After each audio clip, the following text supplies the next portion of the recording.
A partir de este momento, los invitamos a unirnos en torno a la belleza, cultura, el conocimiento y la educación. Un minuto con las artes. La Academia en tu Radio, con Susana Benco, Humberto Ortiz, Álvaro Mata y Rafael Castillo Zapata. Por Capital 710, tu radio. Buenos días, amigos de Radio Capital 710 AM. Bienvenidos una vez más a su programa Un Minuto con las Artes, la Academia en tu Radio. Esta mañana estaremos acompañándoles con inmenso placer Nelson Rojas en el control, edición y montaje, Jorge Duque en la producción y coordinación de la estación y frente al micrófono Susana Benco, Humberto Ortiz, Rafael Castillo Zapata y Álvaro Mata, todos bajo la dirección de Radamés Pepe Lebrón. Bienvenidos, querida audiencia, a nuestro programa semanal y bienvenidos, queridos profes. ¿Cómo están ustedes luego de esta Semana Mayor? Hola, buenos días. Bueno, excelente, unos días muy tranquilos y de nuevo, pues aquí contenta de iniciar de nuevo nuestra labor habitual de los miércoles. Un cordialísimo saludo a todos ustedes, queridos compañeros, y a los escuchas que siempre están aquí presentes. Y nada, contento, muy contento como siempre.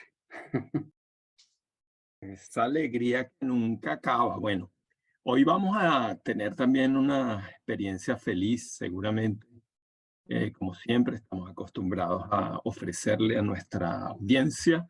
Y bueno, aquí van a ocurrir cosas inesperadas porque aquí se trata de casualidad, de azar, de buscar lo que no se nos ha perdido, con un curador bastante particular y que es además artista y que conecta lo que él arma en el espacio como museógrafo y curador con lo que él hace en su trabajo visual.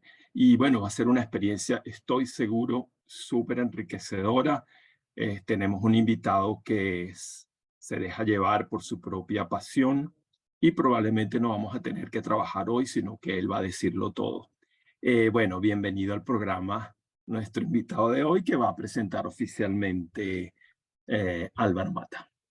Correcto, nuestro invitado de la mañana de hoy es José Luis García, artista visual digital, diseñador, editor gráfico y curador también, claro que sí. Como artista, José Luis ha desarrollado visuales generadas por algoritmos, haciendo énfasis en el estudio de píxeles y fractales para crear e intervenir imágenes y datos digitalmente, dando como resultados patrones, patterns, que luego edita para producir avatares, pinturas, audiovisuales y formas escultóricas. En 2007, José Luis comienza a exhibir sus obras en Internet a través de sus perfiles y páginas en distintas redes sociales y en 2013, es invitado a mostrar públicamente su trabajo. Desde entonces se dedica por completo a exponer e innovar y muestra de ello es el proyecto Serendipia, que lleva ya 2 ediciones en Espacio Monitor de los Galpones, proyecto del que hablaremos esta mañana, así como de su propio trabajo artístico. Bienvenido, José Luis García, a Un Minuto con las Artes. Muchas gracias por la invitación. Hola, José Luis. Bueno, yo encantada que estés aquí con nosotros. En verdad, iniciar la ronda de conversación que vamos a tener es algo complicado porque tú haces muchas cosas, como bien lo señaló Álvaro ya en la entrada, ¿no? Y bueno, tal vez tú eres una de las personas que más conoce sobre la relación de arte y tecnología y creo que ese es un tema que da para muchísimo.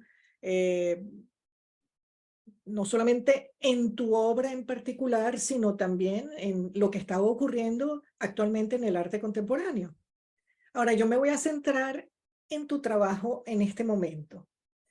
Estuve revisando, bueno, tu exposición, la exposición individual que hiciste en Espacio Monitor, bueno, y aparte, por supuesto, las exposiciones que has curado recientemente también en esa galería Espacio Monitor. Pero volviendo a lo que es tu obra, a mí me interesa mucho una idea que señaló Daniela Díaz Larralde, con quien tú trabajas mucho todas estas investigaciones que tú haces y ella sobre tu obra en particular. Ella escribió un texto que me parece, por supuesto, clave para la comprensión de tu trabajo, como también para entender hacia dónde va el arte abstracto incluso hoy día, el que se realiza hoy día en de diferentes maneras y diferentes medios. Pero en tu caso en particular, ella señala, y cito textualmente lo que ella escribió, en estas obras nada es solo forma, nada es solo línea, nada es tan solo un color. No hay elemento sin contenido. Hago un inciso y te digo, en tu caso se entiende porque todos tus referentes los convertiste en algoritmos y bueno, de allí sale pues las composiciones de líneas, de color, en fin, de eso a partir de ese trabajo. Pero voy a continuar con la cita de Daniela. Todo es en sí un porcentaje de algo, un algo que se traduce en ritmo, luego de haber sido procesado, transmutado por un algoritmo que el mismo artista, como buen algorista, ha creado. Ese proceso escapa al espectador. Entonces, y ella termina este párrafo diciendo, ante él solo queda el patrón resultante, el retazo, el detalle, el recorte que García ha decidido mostrarle y que invita a su vez a ser explorado. A mí me interesa aquí dos ideas que me parecen fundamentales, que tu obra no es solo forma, no es solo línea, no es solo color, y ninguno de esos elementos es eso nada más. Hay un contenido. Y que este contenido es desconocido para todo espectador que vea una obra tuya. Está encubierto. Entonces yo quiero que partamos de ahí y que nos expliques precisamente eso. Ese proceso de encubrir a partir de algoritmos y transformarlo en otra cosa. Porque tú partes de documentos, de testimonios, de imágenes, ¿no? Sí, bueno, yo lo que con el paso del tiempo, yo inicié realizando dibujos de esas imágenes que me obsesionaban, de esos patrones visuales que me interesaban y que tenían como característica común la abstracción. Los primeros bocetos que yo realicé con esto, porque estudiaba dibujo técnico en Fundación La Salle, a nivel técnico medio, eran papeles cuadriculados y papeles milimetrados. Entonces yo comencé a vaciar en esas matrices esos dibujos que me obsesionaban o que particularmente me llamaban y que venían generalmente de la observación de la naturaleza. Yo, por ejemplo, pasaba muchas horas contemplando la piel y luego tomando una lupa, ampliándola, y tenía aquella idea de cómo lo homogéneo pasaba a ser algo que luego tenía individuos y que conformaba un tejido que no necesariamente lo era, que era heterogéneo, ¿no? Como pasaba con la piel. La piel visto a una distancia parece un patrón de color, pero luego a medida que uno se acerca, los poros, hay una especie de tejido y de patrón que tiene sus características particulares y que no es totalmente homogéneo.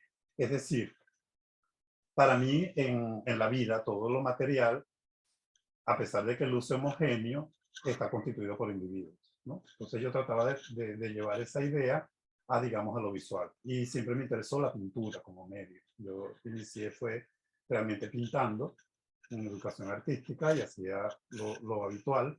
Pasé del carboncillo luego a pintar paisajes, a pintar bodegones, pero yo sentía que eso no me llenaba. O sea, que estaba como emulando el trazo del otro, trabajando sobre lo del otro. Tenía esta parte, digamos, de abstracción que me interesaba.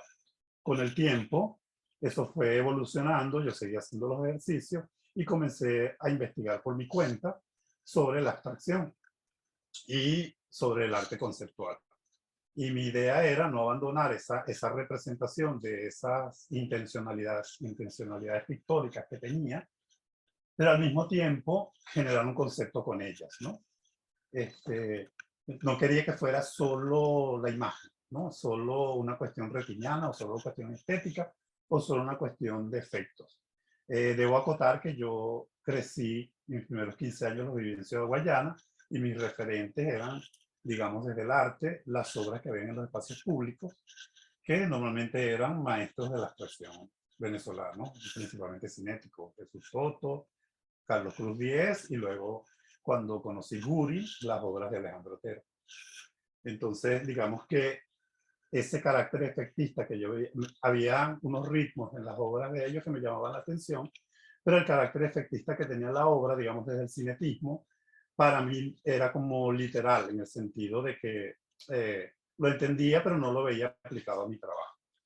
Entonces, bueno, la idea de lo que Daniela enuncia allí es que para mí yo tengo una intencionalidad de hacer una pintura, decidí en un momento que esa pintura fuera autogenerada, es decir, que no la produjera yo con mi propia mano, sino que fuera programada.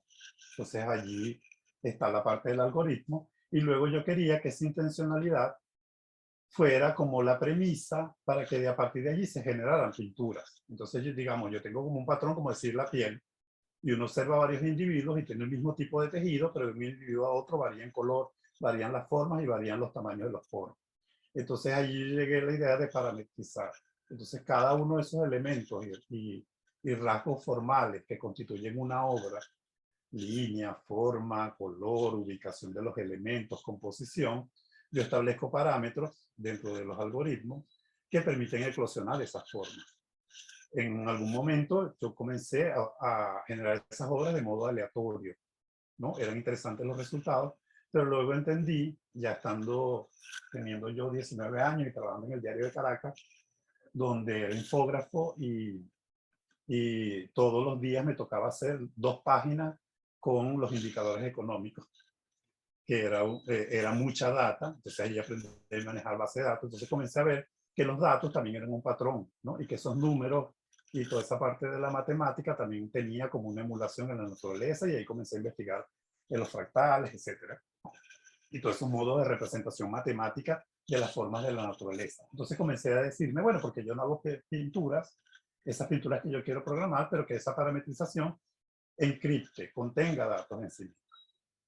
Y la idea de no hacerlo visible al telespectador, como ocurre con el código Morse, o como ocurre con los códigos que son convencionales, incluso, por ejemplo, los códigos QR o los códigos de barra, era apelar a ese concepto de que la abstracción no solo estuviera en la imagen, sino que la abstracción también de modo puro estuviera en el concepto, ¿no? Es como cuando yo me aproximo a una imagen en la naturaleza.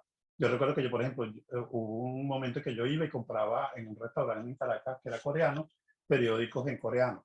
Y entonces yo comenzaba a apreciar esos patrones de esos ideogramas sin saber la traducción, qué significaba cada uno de ellos. Entonces allí, cuando uno no tiene esa información, uno lo que contempla es la imagen, la estructura que se forma. Y lo mismo pasa en la naturaleza cuando algo lo desconoces, ¿no?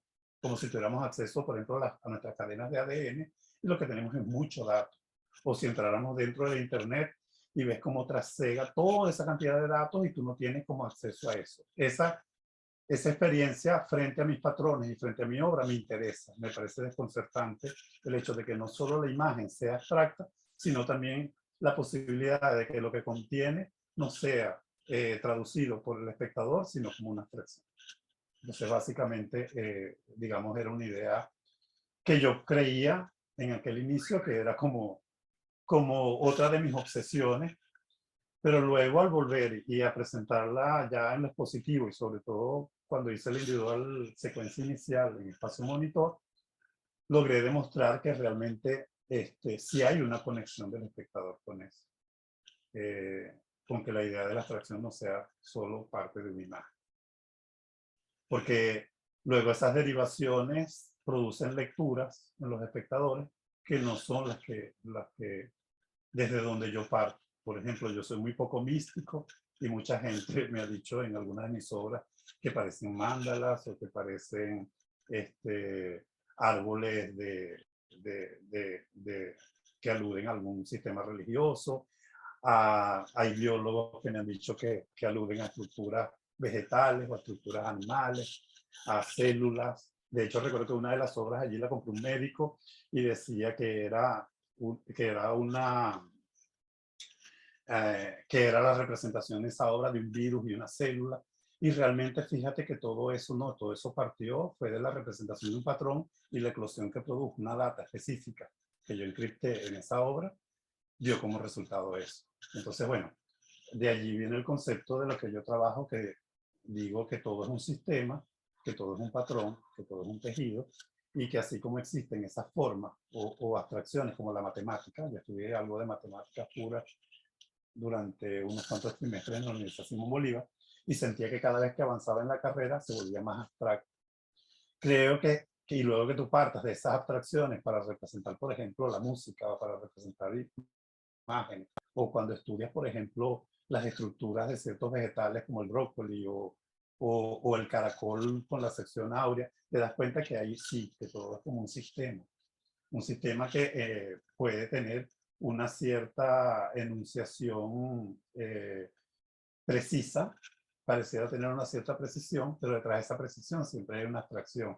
Ahí pareciera que existe un orden, pero realmente es un caos bien representado. Que me permite, es que tú estás hablando, José Luis, y a mí se me abre la cabeza como para muchas partes, ¿no? Pero yo quería como precisar, solamente como precisar y para entender, porque de alguna manera partes, de alguna manera no lo dijiste, partes directamente de la contemplación del mundo, y eso te lleva a hacerte preguntas sobre lo que estás viendo y cómo es posible que eso se forme de esa manera. Es como la pregunta que parece que jugó ahí. Claro, entonces vas y haces una especie de, la palabra es muy fea, pero no sé si es eso realmente, pero una especie de radiografía de la imagen homogénea que vemos a simple vista. Haces una radiografía y lo reviertes a patrones abstractos, pero a patrones abstractos que pregunto, la pregunta va por ahí, son considerados como objetivos de eso que se está viendo.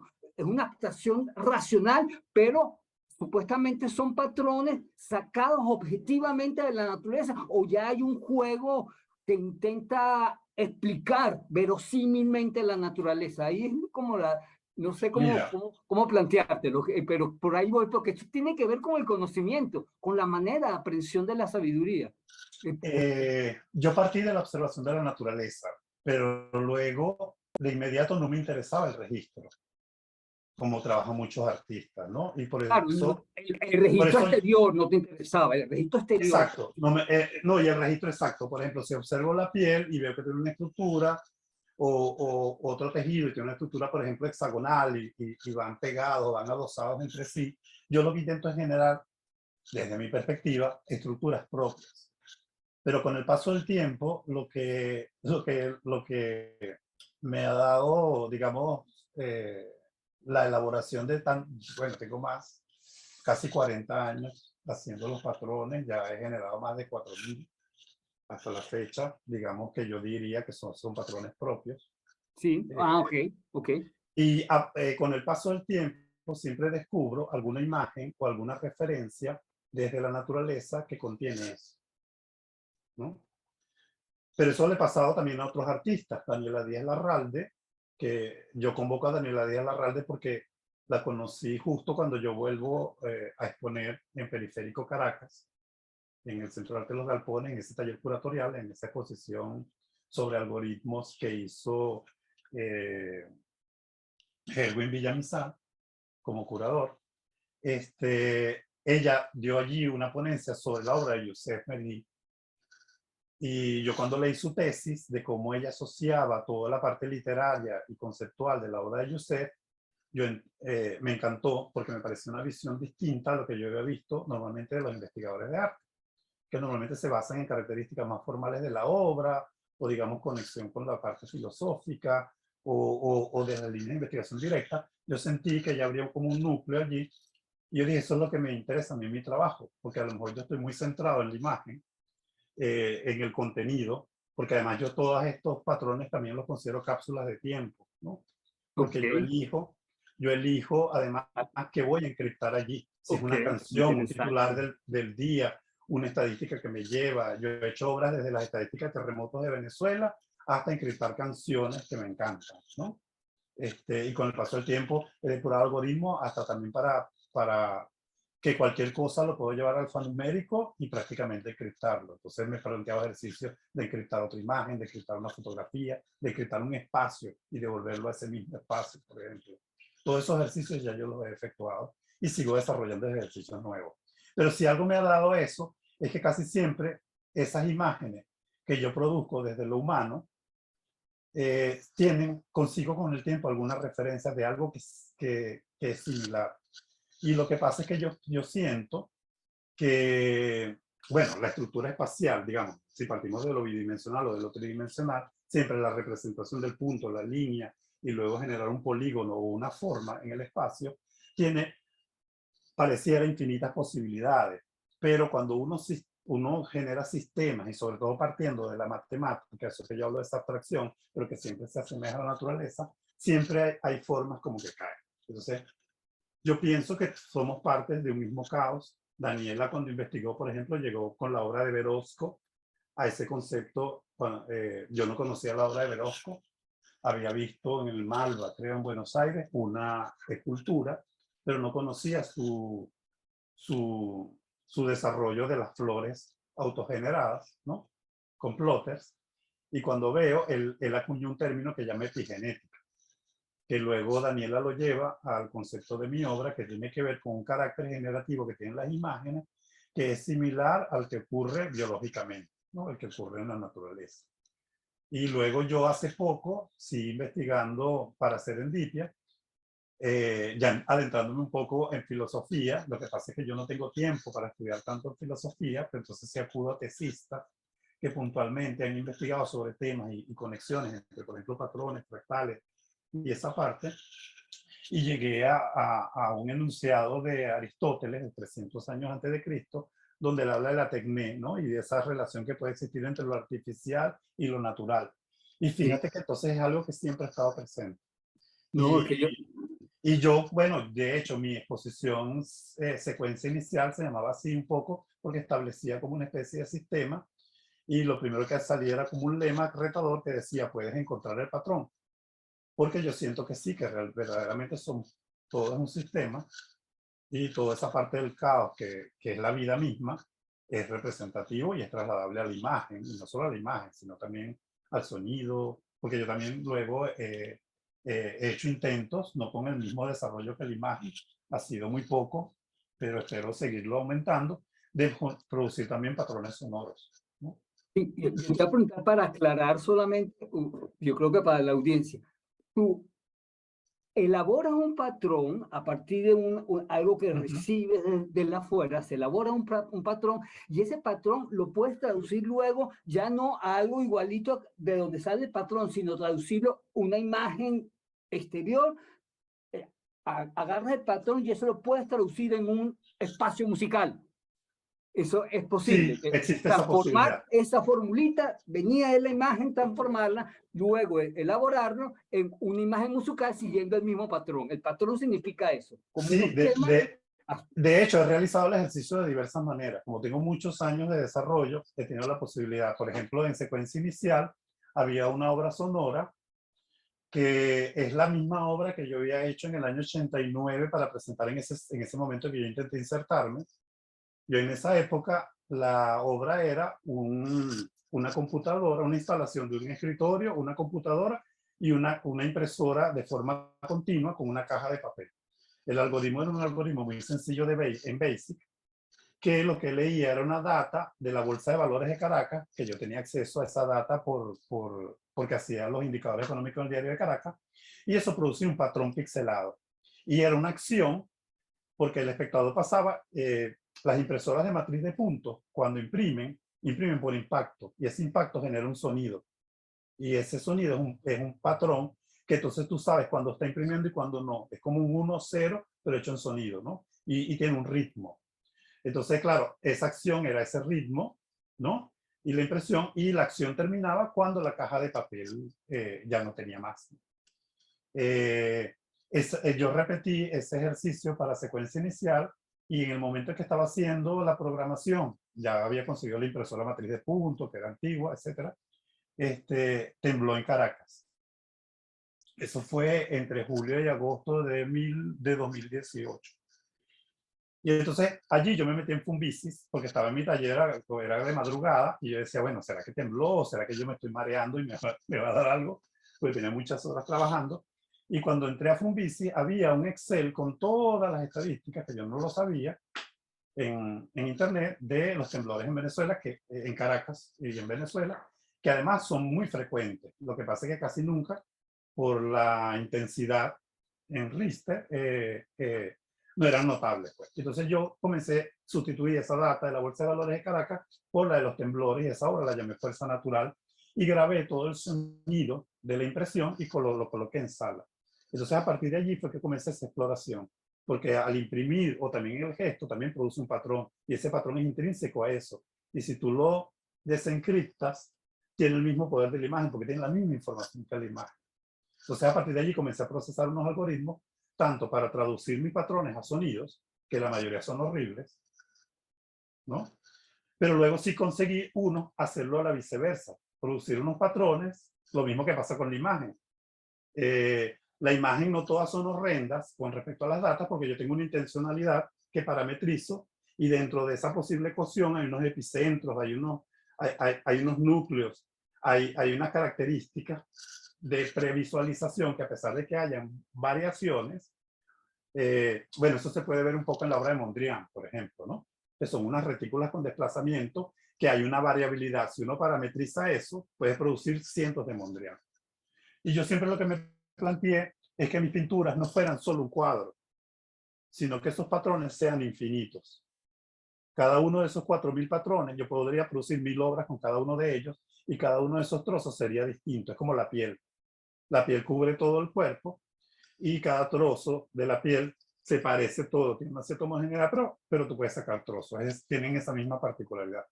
Para eso yo utilizo principios matemáticos de generación fractal o de interpolación también de data, porque la data es finita. La data que yo ingreso es finita, pero pasa un poco como reconstruir cadenas de ADN. Tú tienes un trozo de la cadena de ADN, pero entonces puedes, por permutación y por interpolaciones, generar una cadena completa que nunca va a ser idéntica, pero que tiene características de esa cadena. Entonces yo me he apropiado de procedimientos que tienen que ver con genética, de ciertas teorías. Yo rehuyo, por ejemplo, a la representación geométrica, a la geometría sagrada, y me he basado más en cosas de tipo científico para representar la imagen. Le huyo a la simetría, por ejemplo. El concepto que yo he conseguido, que está más cerca de lo que yo quiero hacer, se llama quiralidad, y tiene que ver con la forma de la representación molecular, que es una forma especular. Qué maravilla, José Luis, cuánta información, ¿no? Y como dice Rafa, como prometió Rafa al principio, la cantidad de serendipias que hemos hecho o encontrado aquí, bueno, deja bastante Disculpa. material para la segunda parte del programa, porque debemos hacer una pausa, querido José Luis. Pausa musical, vamos a escuchar Quiero Ver con Café Tacuba, tema sugerido por el mismo José Luis. Ya nos contará después de la pausa por qué. Compromisos comerciales de la emisora, y ya regresamos con nuestra entrevista con José Luis García.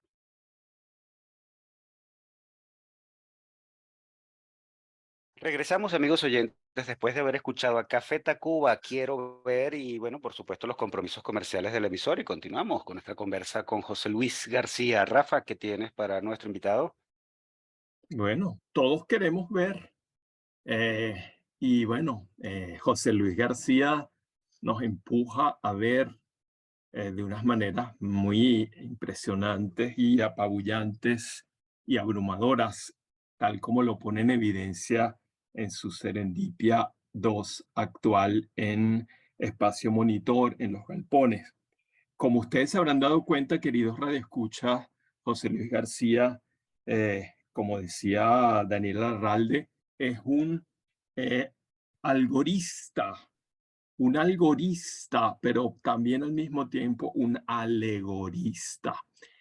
Y basta visitar su exposición, eso que él ha curado, es una especie de cueva, es decir, una especie, él recordó en una conversación anterior la Wunderkammer y las gabinetes de curiosidades que se desarrollan a partir del Renacimiento como colecciones de objetos extravagantes, colecciones de objetos raros, exóticos, ¿verdad? Y esa exhibición del objeto que también es de alguna manera el origen de los museos, tal como los entendemos hoy en día. De alguna manera, visitar Serendipia es una experiencia poética, proteica, de cómo se genera un espacio museal. en el sentido de que parece engendrarse sobre el espacio de la exposición un grupo de obras que están interconectadas de manera aparentemente azarosa y que sin embargo responden, como él lo ha mostrado en todo lo que nos ha dicho, a un sistema, a un patrón súper riguroso que es muy difícil detectar a simple vista.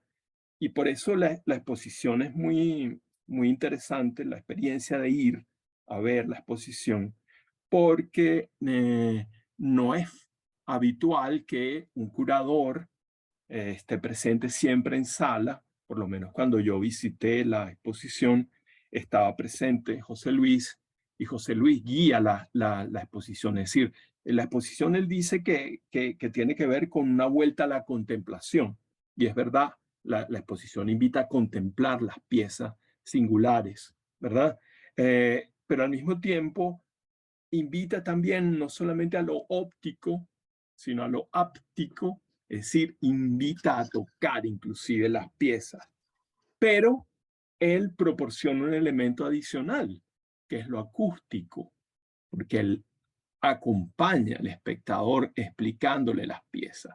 Él no permite que el espectador se quede solo contemplando, porque parece que no es solamente óptico la experiencia, sino es áptica y acústica. Es decir, tiene que oír la palabra del curador. Y bueno, yo les invito a tener esta experiencia, ¿verdad? Porque es realmente entusiasmante, es decir, apasionante. Puede ser igualmente abrumadora, porque a veces uno cuando va a una tienda, y yo le decía a José Luis antes echándole broma, que esa exposición era como un almacén de corotos, como dijo Álvaro, una coroteca, ¿verdad? Y uno entra ahí, es como cuando entras a una tienda por departamentos y ves un poco, o por ejemplo, unas librerías de viejos. Yo en una librería de viejos siempre me pierdo. No sé por dónde comenzar, qué libro agarrar. Me siento abrumado por la cantidad de posibilidades. Un poco pasa con Serendipia, que uno entra y para dónde agarro, por dónde comienzo, cuál es el hilo, ¿verdad? Y entonces, bueno, va saltando. Pero tu presencia nos acompaña, nos orienta, y la verdad es que es una experiencia muy gratificante y que pone en evidencia además, bueno, lo que nos ha mostrado en la entrevista de una manera apabullante, que es tu erudición. O sea, aquí estamos realmente, Samuel Sarmiento, que entrevistamos la semana pasada, es un artista erudito, un artista que se ha preparado en etnología, en antropología, que lee filosofía, para unos resultados que a veces tú dices son aparentemente ingenuos, primitivos, naif, pero todo lo que está detrás no se ve a simple vista. Un poco pasa así con lo tuyo, según entendemos, pero yo creo que tu erudición, más que antropológica, más que etnográfica, es matemática, es científica, todo lo que lees, además. Estoy abrumado y asombrado. Y yo sí me siento un artista absolutamente ingenuo, porque yo no leo nada para pintar, ni leo nada para hacer un collage, sino que me lanzo, ¿verdad? Pero bueno, háblanos un poco de cómo concebiste esta serendipia en la cual tú eres un elemento importantísimo de la exposición, porque hay algo performativo inherente a esta exposición que es contemplativa, pero al mismo tiempo performativa, porque tú haces un performance cada vez que uno entra. Yo quiero volver a ir para ver cómo va a ser tu performance cuando yo vuelva. Si va a ser igual, ¿cómo? Háblanos un poco de esa liga entre contemplación y performatividad en Serendipia 2. Tienes muy poco tiempo, ¿sabes? Así que Bueno, organiza tu discurso. gracias por las apreciaciones. Bueno, a veces yo digo un tanto exageradas, pero son lecturas que está bien. Pero ¿cómo te atreves a decir exagerado? Exagerado eres tú. Lo mismo le digo siempre a Daniela, ¿no? Hay un poco de Profuso, exageración. el Pero fíjate, profuso, el saturado, el que le tiene horror al vacío eres tú. Adelante. yo pensé sí de las dos formas. Me interesa la experiencia del espectador en Serendipia, de la contemplación y también de que de que las obras se defiendan solas por su potencia, es decir, que el espectador solo recorra la sala, tenga sus conclusiones y apelar a esos manifiestos de Marcel Duchamp, en donde él dice que la obra siempre está incompleta, la completa el espectador, ¿no? La obra funcionando además también como espejo y también como detonante de sentido, ¿no? En el cual la información que tiene el espectador influye mucho en esa lectura. Y entonces, por eso también museográficamente se disuelve la autoría. Es decir, yo en sala no tengo identificadas las obras. Para los que no lo han visitado, en Serendipia Post Ready Made, que es la segunda edición del proyecto Serendipia, hay instaladas más de 420 obras pertenecientes a 92 artistas, de los cuales 6 de ellos son extranjeros. Esas más de 420 obras conforman un gran patrón en el espacio. El apelar al modelo gabinete es por la utilización del espacio de pared de piso a techo, ¿no? Incluso hay cosas colgadas en el techo y hay cosas posadas en el piso, ¿no? Más allá de las paredes. Es una exposición que nació con una saturación media y que con el paso del tiempo lo performático no solo es por la presencia del curador, sino también porque es una exposición que se va actualizando, que ya tenía contempladas en el paso del tiempo seguir instalando obras, ¿no? Hasta llegar a un número que es 486, porque la numerología también tiene una parte interesante en esto. En la exposición no solo están estas obras, sino que hay un preámbulo también en el lobby, en el acceso, que es la parte referencial. Hay un gran mural con 486 hitos que a partir de mi investigación yo determino como importantes dentro del tema a desarrollar, en este caso, como es el post-ready made, a partir del urinario de Marcel Duchamp, de 1917 a esta época. Y hay un canal de televisión que yo generé también como un gran patrón, donde es un gran contenedor de todo lo que yo en estos 18 años me he tropezado que tenga que ver con ese tema en cuanto a exposiciones y obras a nivel global, y ya allí combinándolo así a nivel local.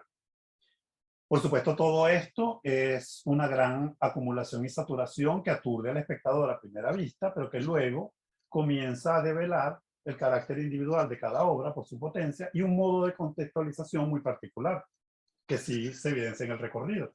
Hay un recorrido secuencial de la exposición, es decir, que ocurre mientras el espectador ingresa a la sala, que va construyendo una serie de temas, bailando un discurso en el espacio, como si fuese un gran enciclopédico. De hecho, esta edición, yo, además del modelo gabinete, hago referencia al modelo Atlas, ¿no? Que tiene que ver con el Atlas Mnemosyne de Warburg, y con la obra Atlas de Gerhard Richter, que fue un conjunto, todo un cuerpo de trabajo que Gerhard Richter ha desarrollado desde los años 60, que tiene que ver también con un modo de coleccionar la imagen y de disponerlas en secuencia en el espacio, como generando un sistema de relaciones que pueden tener una cierta literalidad, pero que también es detonante frente al espectador de un sentido propio.